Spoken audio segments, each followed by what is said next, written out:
Olá, turma! Hoje daremos início à nossa apresentação, que tem como título os hormônios ácido abscísico, etileno e giberelinas, tendo como os discentes Graciana Mendes, Jefferson Jackson, Joendely Cavalcante e Moisés Dias, e tendo como professor docente Guilherme Freire.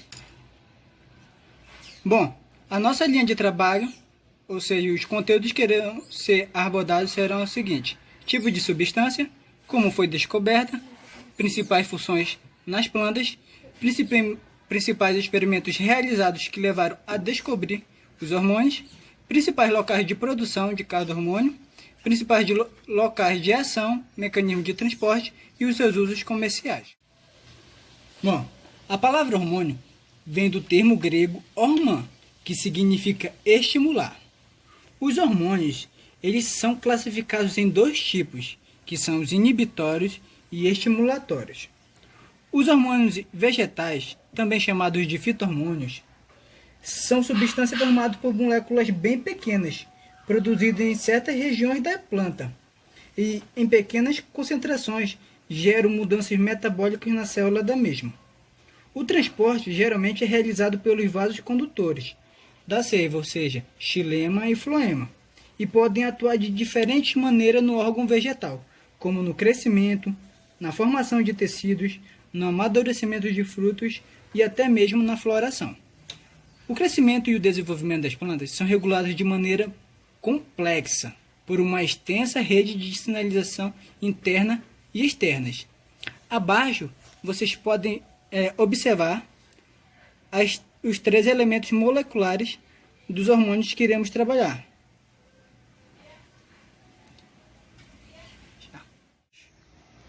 Então, prosseguindo, vamos iniciar a apresentação do ácido abscísico, que é representado pela sigla ABA. Essa substância ela deriva do latim abscissus, que significa cortar. O ácido abscísico é um hormônio vegetal regulador de crescimento de plantas, e o mais importante é que ele pode induzir ou inibir, e está sempre associado a outros hormônios, dependendo da intensidade. Como vemos aqui no cantinho, a estrutura química dele. Como ele foi descoberto?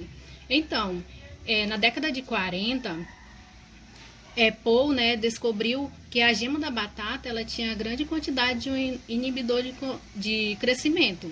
Até o momento, eles não sabiam de onde que vinha esse inibidor. Então, ele denominou de dormina. E já na década de 50, um pouquinho mais para frente, foi realizadas as primeiras pesquisas cromatográficas, em papel para extrair esse substrato para definição dessa substância. Então, quando foi extraída, eles chamaram a dormina, de ácido abscísico, mas foi só com um tempo depois. Então, na década de 60, Frederic, ele cristalizou essa substância, que causava essa abscisão em frutos de algodão. Então, só depois dessa cristalização que foi detectado, juntamente com a substância da dormina, a junção desses dois elementos químicos que deu a caracterização do ácido abscísico. As principais funções do ácido abscísico na planta, ele está relacionado à exposição da planta a condições abióticas, como a seca, a salinidade, congelamento, no caso de temperaturas baixas. Esses fatores eles geram estresse na planta. E como é que o ácido abscísico vai agir quando a planta estiver com um problema desse? Ela vai agir no caso da falta da água, ela vai fechar os estômatos como resposta ao estresse. Como esse ácido ele se comunica com o meio, vai haver esse fechamento. Também na dormência da gema, sobre esse mesmo estresse, por exemplo, a gema vai ficar dormente, porque irá diminuir a concentração de água na planta, então a planta vai entender que ela precisa usar dos mecanismos da evolução dela para que consiga passar, vamos dizer, o seu ciclo de vida à frente. E como que isso acontece? Ela vai perder, né, as folhas, a concentração desse ácido abscísico na gema faz com que propicie, né, a queda também da folha, juntamente com o hormônio etileno, e também vai proporcionar, né, a acumulação de reservas, né, nas sementes, e isso vai ocasionar a dormência da semente. Então, quando o fruto está no processo de maturação, já está ocorrendo, né, a concentração desse ácido abscísico na semente. E isso vai, vamos dizer que vai alongar, né, o período de germinação da semente e vai fazer com que essa semente passe mais tempo para germinar. E pode passar 1 mês, 2 meses e até anos. Em relação aos principais experimentos que foram realizados para descobrir o hormônio ácido abscísico, então, por muitos anos, os botânicos, em especial os fisiologistas, suspeitaram que o fenômeno de dormência das sementes e de gemas fosse causado por compostos inibidores, que até então eram desconhecidos. Então, esses fisiologistas tentaram extrair e isolar tais compostos a partir de uma variedade de tecidos vegetais, em especial de gemas dormentes. Aqui vocês podem observar nessa seta uma gema dormente. Então, a partir da década de 40, foram conhecidos os efeitos do extrato vegetais na promoção da dormência em gemas e sementes. No entanto, eu não tenho aqui imagens que foram realizados esses experimentos. Então, as primeiras pesquisas, lá pela década de 50, utilizaram o uso de cromatografia em papel para separar e extrair vegetais. Somente, no entanto, na década de 60, como foi citado logo no começo, né, pela nossa colega Graciana, Adicott e Coase isolaram e cristalizaram uma substância que promovia a abscisão de frutos de algodoeiro, que no caso eles chamaram de abscisina 2. E na mesma época, um fisiologista inglês identificou um grupo de compostos inibidores de crescimento ou dormência incluído em uma substância que como chamaram de dormina. No entanto, o neozelandês Van Stevenink verificou que frutos em desenvolvimento de lúpinos luteus, que vocês podem observar aqui, esse aqui é uma inflorescência e esses são os frutos da espécie Lupinus luteus. Ele verificou que esses frutos produziam uma substância que era responsável pela abscisão de flores e frutos jovens, localizado na posição apical na inflorescência. Então, uma vez que isso foi descoberto, que a dormina inibidor B, que foi chamado, era quimicamente idêntica a uma substância que promovia a abscisão de frutos de algodoeiro, a abscisina 2. Então, esse composto foi denominado o que conhecemos ácido abscísico. Os principais locais de produção, né, do ácido abscísico é produzido principalmente na coifa, né, que no ápice radicular, e é transportado para as demais partes da planta. Esse transporte pode ser via xilema e floema. Então, ele vai estar presente tanto nas folhas, quanto na gema, frutos, né, e as sementes, que no caso das sementes. Com isso, como é que ocorre esse transporte? A planta, ela recebe um sinal, né? Então, como ele é produzido aqui no ápice radicular, ele é transportado, pode ser em curta e a longa distância. O mecanismo de transporte, né, é sintetizado nos plastídeos dos cloroplastos. Em condições abióticas, né, as raízes, elas aumentam, né, só a síntese de ácido abscísico e é liberado pelo xilema, na verdade. E através desse movimento, até as folhas Quando ocorre nessa concentração, como eu já falei anteriormente, ocasiona, né, o fechamento do estômago, que é uma resposta, né, da concentração, do aumento desse ácido abscísico. Então, o estômago irá fechar. Então, com o fechamento, né, reduz a perda de água por transpiração. O ácido abscísico também é transportado, né, no floema e xilema. Também abundante na seiva do floema e também do xilema. O mecanismo de transporte, né, ele utiliza duas respostas, tipo, pode ser a resposta rápida e pode ser a resposta mais lenta. Então, das folhas, né, para as raízes ou qualquer outra parte da planta, isso vai ocorrer via floema. Das raízes, as partes aéreas, será por via xilema. E também tem a outra opção, que são pelas células parenquimáticas. Então, a resposta rápida, né, às alterações do fluxo de íons e o balanceamento hídrico. Então, nessa resposta rápida, vamos dizer que ele vai estar ali concentrado, né? Mas para que ocorra essa ação, esse mecanismo de transporte, precisa se fazer um balanceamento, né, quanto aos outros hormônios, que são de estimulação, vamos dizer, nos outros processos fisiológicos da planta. O fechamento dos estômatos, devido ao estresse hídrico, a planta vai sinalizar e isso vai ocorrer rapidamente nas folhas.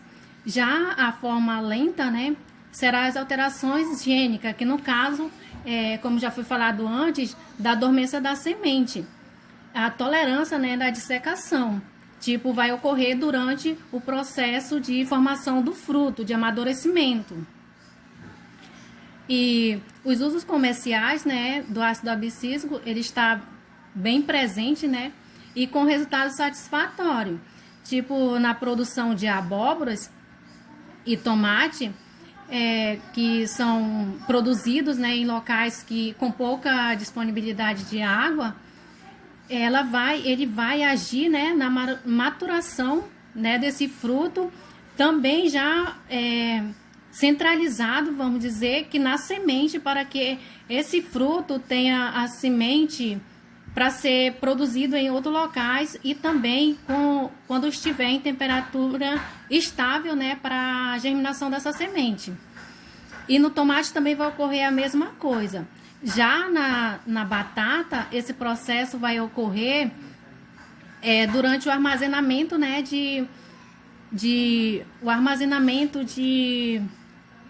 da seiva, né, vamos dizer, da energia que a batata vai armazenar. Então, ela, com essa concentração desse ABA, ela vai adormecer, né, aquela gemazinha da batata, para que não ocorra a germinação rapidamente.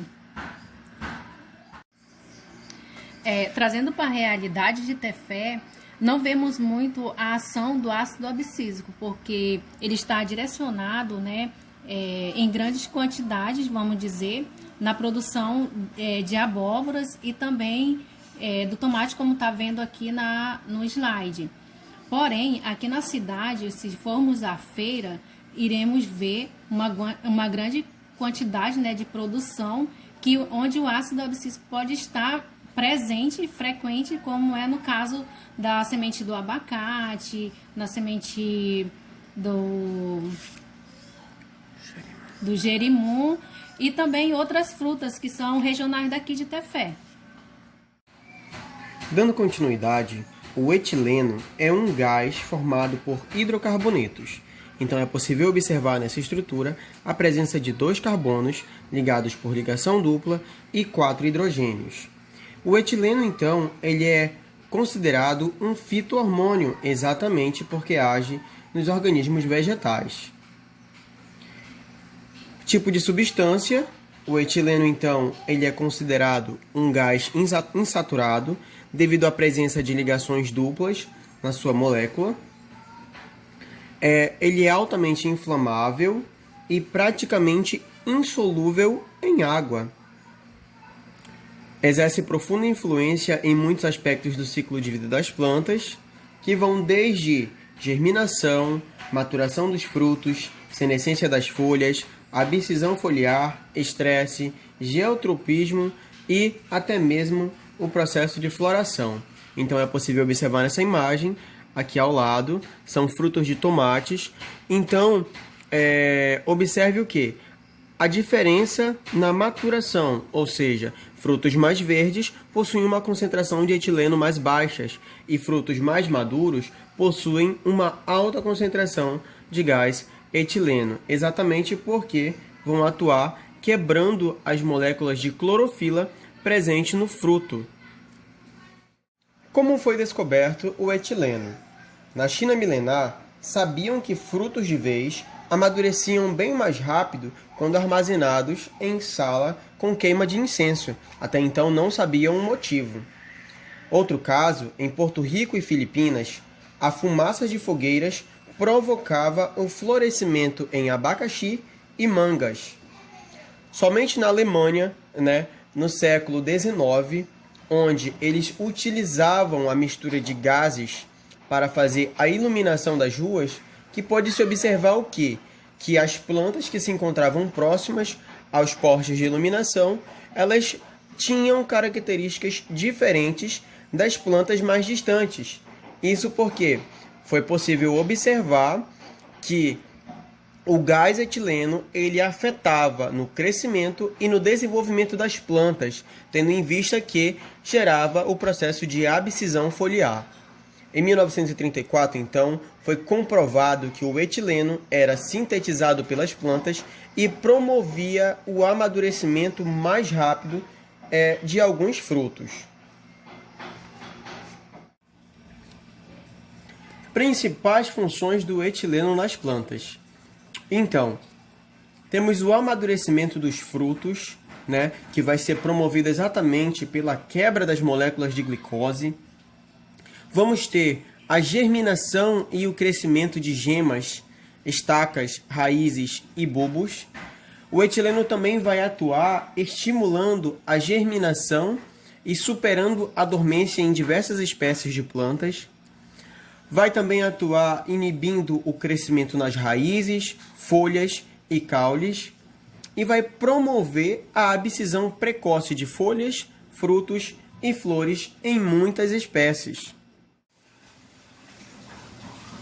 Então, os principais experimentos que foram realizados para descobrir o hormônio etileno estão muito relacionados ao que foi observado.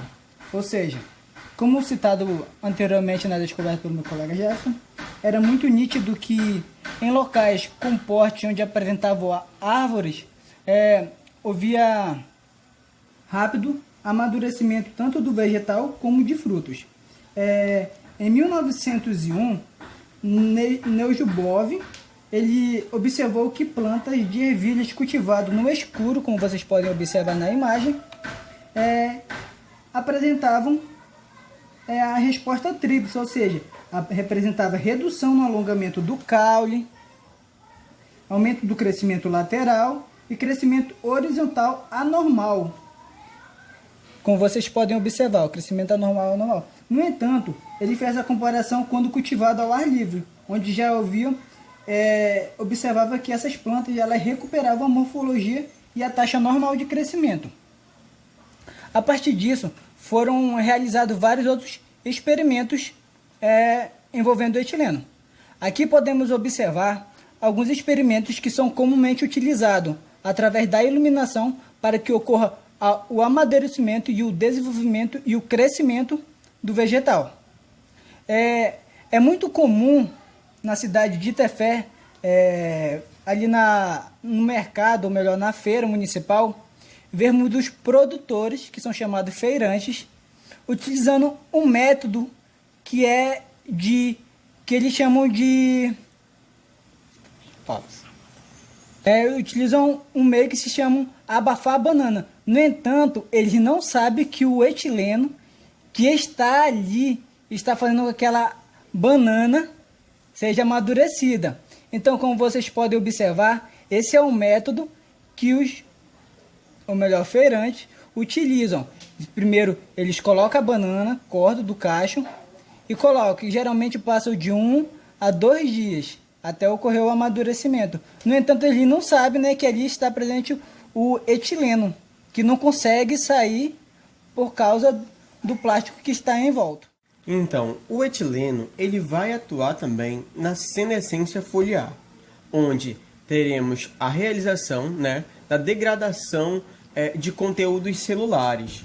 E isso vai resultar na mobilização de nutrientes para as partes da planta em desenvolvimento. No caso, o etileno ele vai atuar em associação com a auxina, né? E aí o que acontece? Esse outro hormônio ele vai promover com que os nutrientes dentro da folha sejam mobilizados para o corpo vegetal. Então, a gente considera essa fase como fase de manutenção da folha, fase onde os nutrientes serão mobilizados para outras regiões. A fase de indução é exatamente quando o etileno vai se concentrar em uma região específica do pecíolo da folha para que ocorra, né, após isso, a fase da queda, que aí a gente chama de senescência foliar. Principais locais de produção e ação do etileno. Então, primeiramente, ele é produzido em todos os tecidos superiores das plantas. No caso, caules, folhas, aqui na região das gemas. E ele vai se tornar cada vez mais abundante nas flores, né, após o estágio de polinização. E principalmente este processo de aumento da taxa de etileno acontece nos frutos em processos de amadurecimento. Vale ressaltar que a produção do etileno também aumenta durante a abscisão foliar e nos frutos. Mecanismo de transporte. O transporte do etileno não depende de tecidos vasculares ou de outras células. Não é exclusivamente que esse transporte dependa dos tecidos. Por quê? Porque trata-se exatamente de um gás que se difunde facilmente do interior dos tecidos para os espaços intracelulares, ou seja, facilmente ele é difundido. E isso, assim, possibilita que esse gás seja liberado para o ambiente. Parte desse gás também é passado, né, transferido através das vias floemáticas e xilemáticas. Então, aqui só um exemplo esquemático, mostra que ao canto, né, um pouco dos espaços intracelulares por onde o gás etileno ele é transportado. Usos comerciais. O efeito do etileno sobre o amadurecimento de frutos possui muitas implicações comerciais, exatamente porque temos frutos que são considerados climatéricos, ou seja, são aqueles frutos que devem ser coletados ainda em estágio verde, né? Exatamente porque o processo de armazenamento e transporte desses frutos vai ocasionar com que ocorra um grande acúmulo de etileno. E sabe-se que o etileno ele vai atuar no amadurecimento dos frutos. Então, uma das implicações é a grande perda de frutos, né?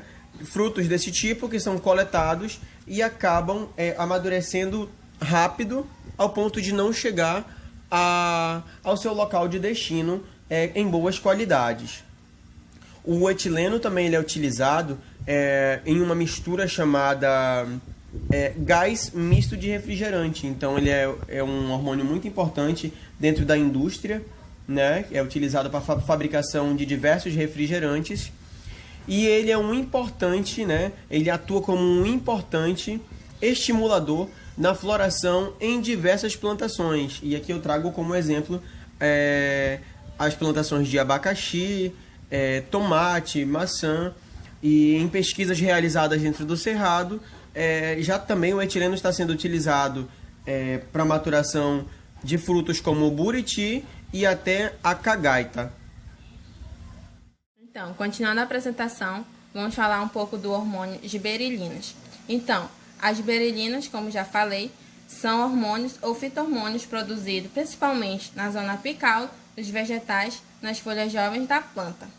Então, como podemos ver aqui nessa imagem, né, essas são as estruturas químicas das giberelinas, que são baseados em um etoesqueleto berigelano tetracíclico. As giberelinas mais estudadas são essas três aqui, ó, amostradas no slide: ácido geribélico GA3 e ácido GA13 e a GA4. Essas aqui são as três estruturas de giberelinas mais estudadas. Então, como foi a descoberta desse hormônio? Então, no Japão, no ano de 1926, pelo cientista Kurosawa, quando estava estudando uma doença do arroz, que é denominada como a doença das plantinhas loucas.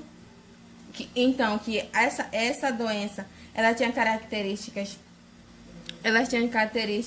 no qual a planta crescia rapidamente, era bastante alta, com coloração pálida e adoentada, com tendência em cair. Então, esse fungo ele foi primordial para a descoberta da giberelina. Mas só em 1956, na Inglaterra, por Macmillan, foi o primeiro a obter êxito na giberelina, a partir da semente do feijão.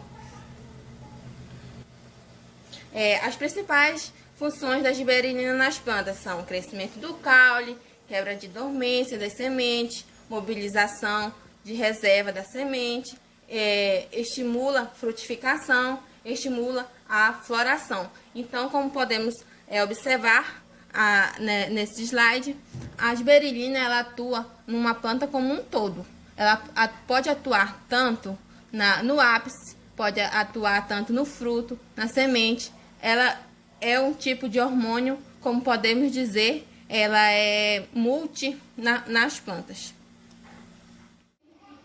Os principais experimentos realizados para a descoberta da giberelina foram diretamente realizados pelos cientistas japoneses, aonde um destes cientistas, analisando uma doença no arroz, ele observou e identificou que aquela mesma crescia rapidamente, sendo apresentando um aspecto longo e fino. E com isso, através de outros experimentos, ele descobriu que a causa daqueles sintomas era uma substância que até então era desconhecida para ele, que era produzido por um fungo chamado Gibberella fujikuroi. Então, a partir daí, ele realizou, tanto ele como outros cientistas, vários experimentos, identificando sempre a presença de giberelinas em diversas plantas, atuando diretamente no crescimento e alongamento da planta. Assim, as giberelinas elas possuem, né, efeitos notáveis no alongamento de caules e folhas em plantas intactas para estimular tanto a divisão quanto o alongamento celular. Aqui na imagem, a gente pode observar duas comparações, onde temos a presença de plantas, plantas de feijão, onde uma destaca-se por ser de menor porte e outra maior, ou seja, essa aqui de menor porte, ela é considerada uma planta anã, enquanto essa não é, porque aqui temos o uso do hormônio de crescimento, que no caso é a giberelina. Na imagem a seguir, temos outro experimento que foi realizado, aonde mostra diversas etapas com o uso da giberelina, que ocorre o crescimento, principalmente o alongamento do caule. Então, as giberelinas. Principais locais de produção das giberelinas. As giberelinas são produzidas em locais próximos ou no próprio local de ação desse hormônio. Então, como eu já falei, as giberelinas atuam no todo o corpo da planta, principalmente nos locais que estão demandando mais esse tipo de hormônio, no caso do alongamento celular, que eu já falei, né, que elas vão precisar desse hormônio para fazer o alongamento celular e também na divisão celular. No caso, como ela atua tanto na floração, né, ele vai ser transportado para os locais de floração, que posteriormente será utilizada também para os locais de produção do fruto, para o desenvolvimento desses frutos. Também ela é responsável também por alongar mais o caule, no caule, porque ele está precisando de mais demanda para se alongar. Mecanismo de transporte. Então, como eu já falei, né, as berilinas elas são mais presentes nas folhas mais novas, e também elas são responsáveis por ser transportadas para outros locais da planta, que nem eu já falei. Mas como um todo, ela não vai ficar só armazenada naquele local. Ela vai ser transportada para onde a planta precisar mais de energia para crescer ou para produzir as flores e os frutos, através do principal tecido, que é o floema, de transporte de nutrientes, e também do xilema, que ele vai ser absorvido, ele vai participar da raiz para o restante da planta. Usos comerciais desse hormônio. As berilinas são muito importantes, principalmente nas culturas agrícolas, que nem eu já falei. Como elas são responsáveis pela floração e frutificação, ela vai ser muito utilizada principalmente para fazer essa utilização, né? Que, como sabemos, a agricultura ela está muito interligada para a produção de frutos e também legumes. Já conhecemos, né, que há defeito genético no caso que causa nanismo nas plantas, como já falei no caso do arroz, né? Mas também tem outros exemplos como o milho, a ervilha, o tomate. Então, os agricultores vão pulverizar esse hormônio na sua plantação, né? E aí ela vai estimular, que nem eu também já falei anteriormente, vai estimular o crescimento e alongamento dos caules para que ela perca, para que não aconteça defeito genético, para que a planta se desenvolva e também proporcione mais hormônios, proporcione esse tipo de hormônio também para a floração e frutificação desses frutos, desses legumes, desses clássicos. Então, um exemplo clássico dos usos comerciais da giberelina, podemos observar aqui na imagem, que são na produção das uvas. No caso, a imagem da esquerda, ela não foi pulverizada com este hormônio, então ela apresenta um cacho mais pequeno, com pouco desenvolvimento. No caso da imagem da direita, ela apresenta mais desenvolvimento da uva, né, no caso, e a gente pode ver que os seus pedicelos são maiores, porque ela foi pulverizada e desenvolveu esses frutos sem sementes, no caso, né? Como o autor cita, Tais 2013, ele fala que essas sementes, além de apresenta o pedúnculo maior dos frutos, quer dizer, desenvolveu o pedúnculo dos frutos, também ela não apresenta semente. Então, mais uma vez, nós podemos observar que a giberelina é um hormônio muito essencial para as pessoas que trabalham com a plantação de frutas. Portanto, conclui-se que os hormônios vegetais possuem funções bastante importantes para as plantas, pois atuam desde a quebra da dormência de sementes, germinação, desenvolvimento de folhas, flores e frutos, abscisão foliar, senescência e maturação dos frutos. Sendo assim, é possível considerar que esses fito-hormônios são essenciais para as atividades biológicas das plantas e até mesmo para o uso industrial. Então, essas são as referências bibliográficas utilizadas para fazer o trabalho exatamente sobre ácido abscísico, etileno e giberelinas. Muito obrigado.